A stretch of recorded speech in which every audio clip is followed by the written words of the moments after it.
أحمده وأصلي على رسول الكريم ربنا آتنا من لدنك رحمة وهيئ لنا من أمرنا رشدا رب اشرح لي صدري ويسر لي أمري واحلل عقدة من لساني يفقهوا قولي.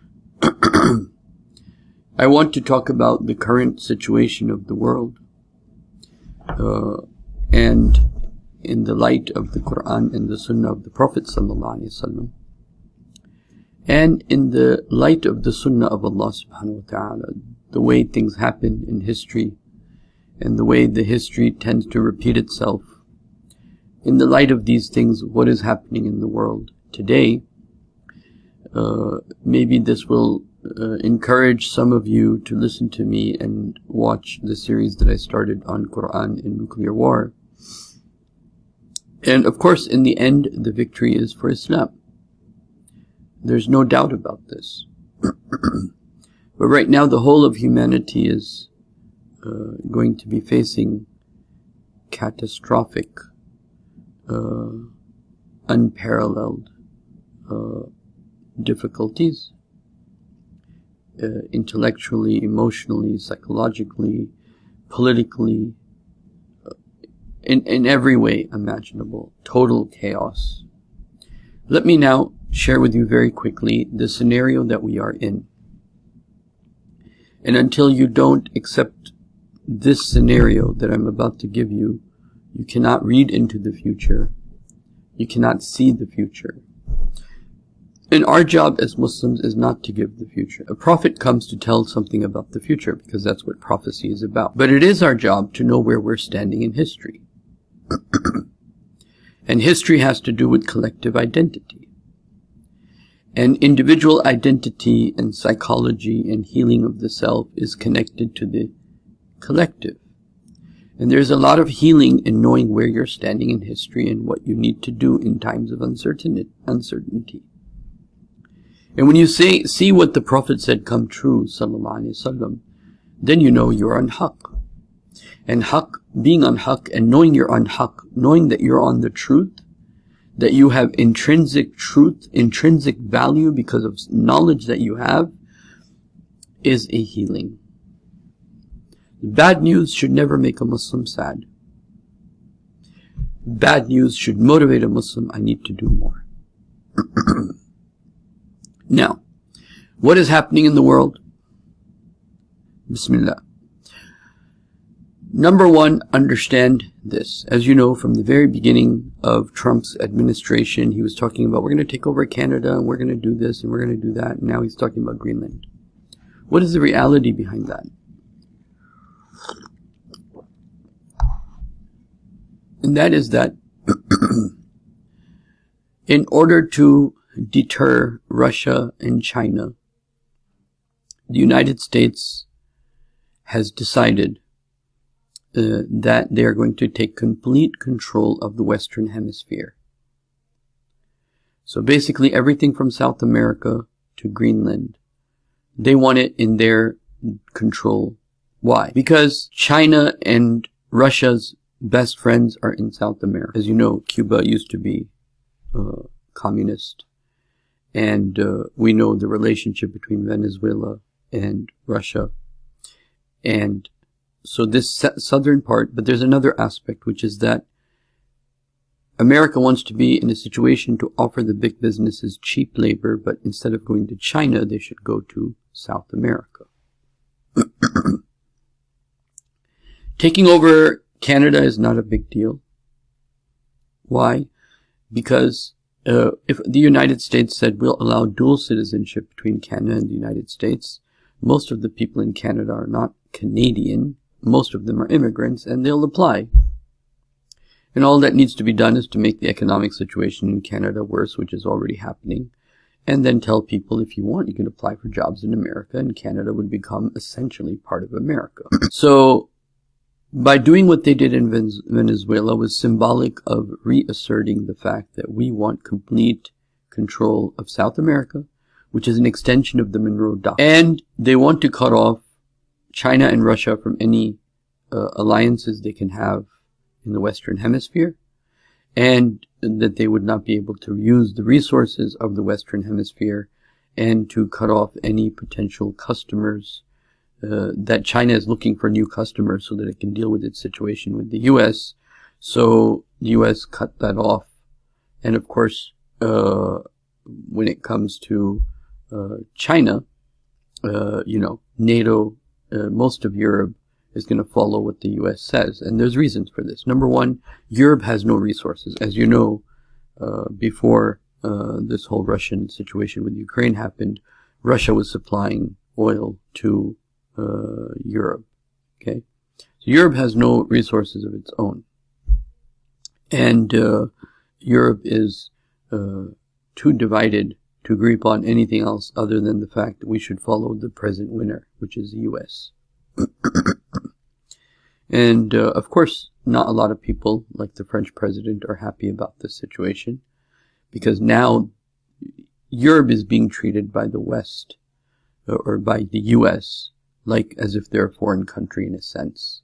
So the way Trump treats European leaders is no different than previous presidents were treating non-Western, non-Western alliances. And the only alliance that matters to the U.S. is that of Israel, and there are many reasons for that, which I'm not going to go into. But what is important to understand is that the the Monroe Doctrine has been extended, amplified, and now they will begin to take political action to isolate Russia and China from the Western Hemisphere completely. So this was my first point. The second point is that the United States, as the Prophet said, sallallahu alaihi wasallam, awalan halikan farisan.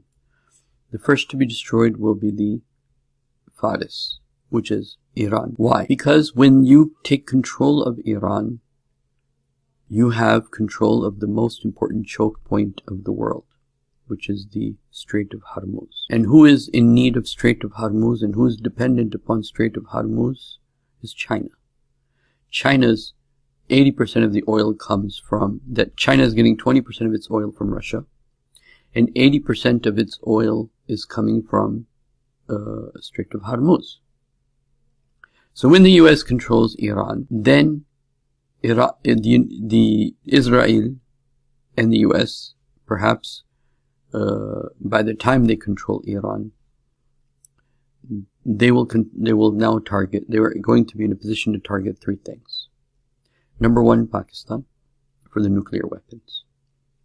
Number two, the Strait of Hormuz against China. And number three, they will be able to create chaos in Turkey. And that will lead to many political situations, which I'm not talking about right now, which are also indicated, by the way, by the Prophet sallallahu alaihi wasallam. In order to encourage you to watch my series on Quran and nuclear war, I want to mention a hadith of the Prophet sallallahu alaihi wasallam, which is in the by Ibn Majah, rahmatullahi alayhi. He has recorded this hadith. The Prophet said, sallallahu alaihi wasallam, there will be a yellow wind, a black wind, and a yellow wind, a red wind, and a black wind. And in other narrations, the Prophet mentioned only the red wind, followed by a black. Those of you who understand what will happen after a nuclear attack can probably relate to this, but I encourage you to watch my series on Quran and nuclear war. I've only done 2 series. Inshallah, I'll be doing 3, in which also I will be talking about the current situation perhaps in a little bit more detail, if Allah wills. And I know a lot of you have been asking me to do these videos, so let's see what Allah allows me to do. The other thing that is very important is the Russian and Ukraine war. And in the latest economic forum, which happened a day or 2 ago, Zelensky was like, why don't we do to Russia what we did to Venezuela? The U.S. should just take the Russian oil that's, in the pipelines going towards Europe. They should just take all that. So what is this doing? This is escalating. So you have Pakistan and India that are just on the brink of escalation, really. And NATO, US against Russia on the brink of escalation. You have China that they're going to try to choke China using the Strait of Hormuz and cutting off its customer base. And this is the plan. And this is from the US perspective, from the perspective of hegemony, this is the only plan. This is the most important plan. So now, as you know, before the US was saying, no, we don't want to fight with Iran. But Israel was pushing the US, no, fight Iran, fight Iran. But now Iran and Israel have a common goal. Israel and the US have a common goal, which is that we both have a stake in taking over and toppling over and controlling Iran.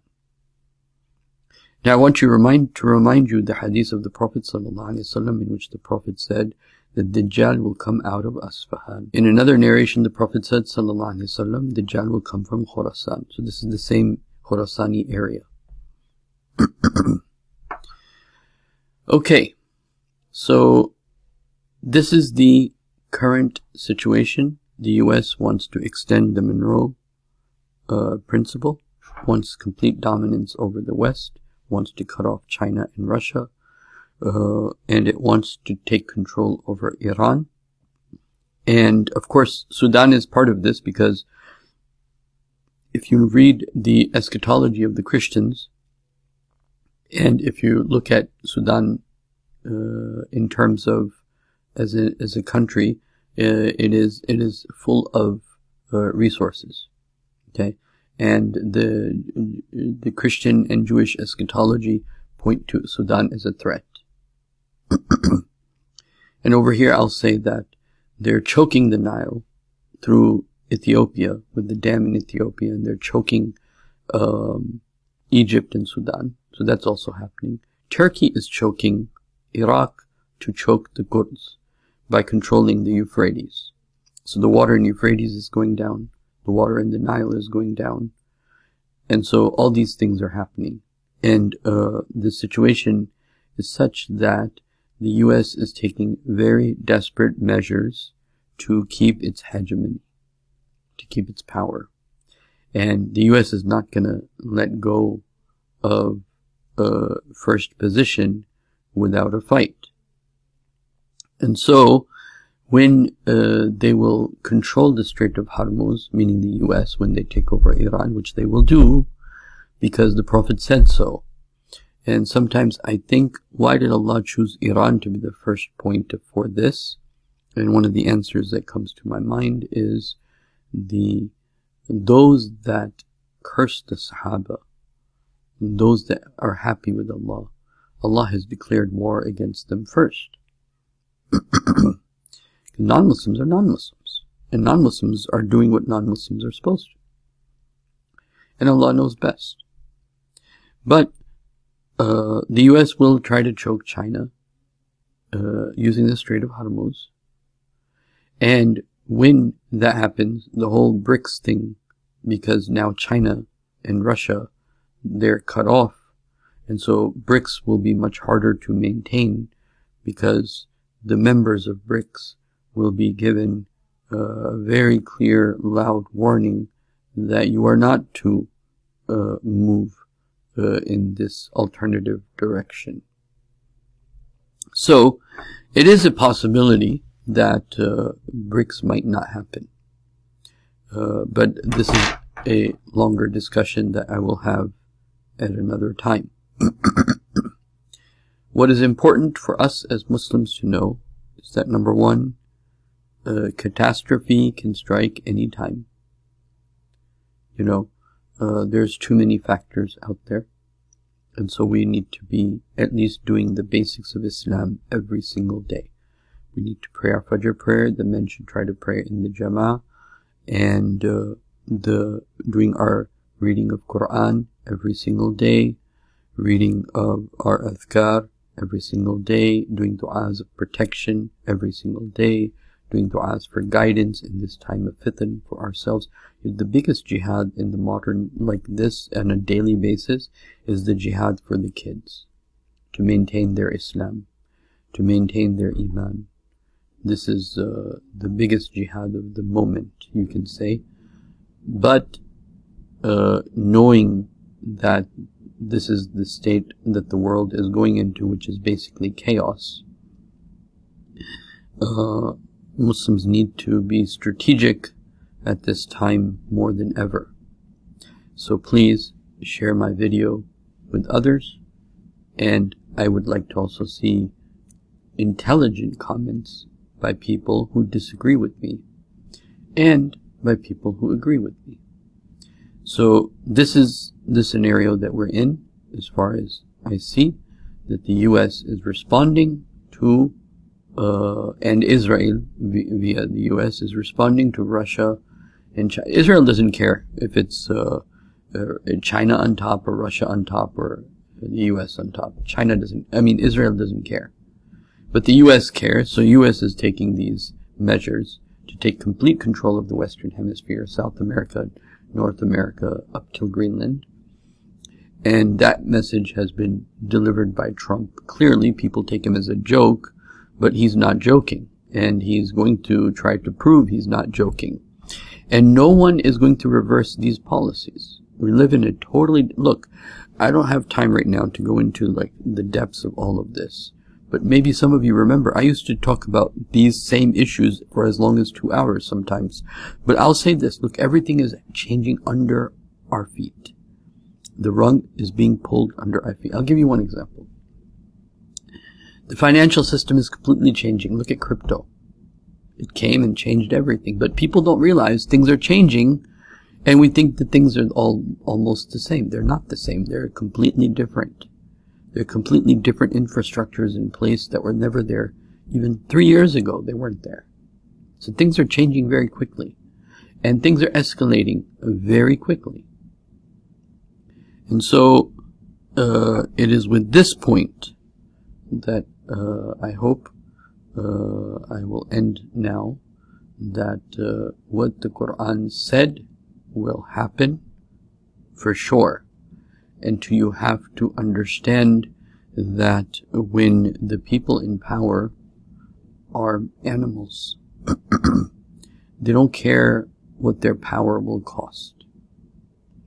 And the rich don't mind if a few million people die, even a billion people die that are poor. Because AI is going to replace the human workforce to a great degree. And so, there are people who want a nuclear war. They want less population so that they can survive. This is, again, a longer conversation. The most important point I wanted to make were two. Why Iran is strategically now important, based upon the Monroe Principle and the extension of the Monroe Principle in the Western Hemisphere, and how that is then now going to be established in the Western Hemisphere. And now the empire is going to act like an empire. Okay, the U.S. empire is going to act like a U.S. empire. And so, I will end here. Okay, assalamu alaikum wa rahmatullahi.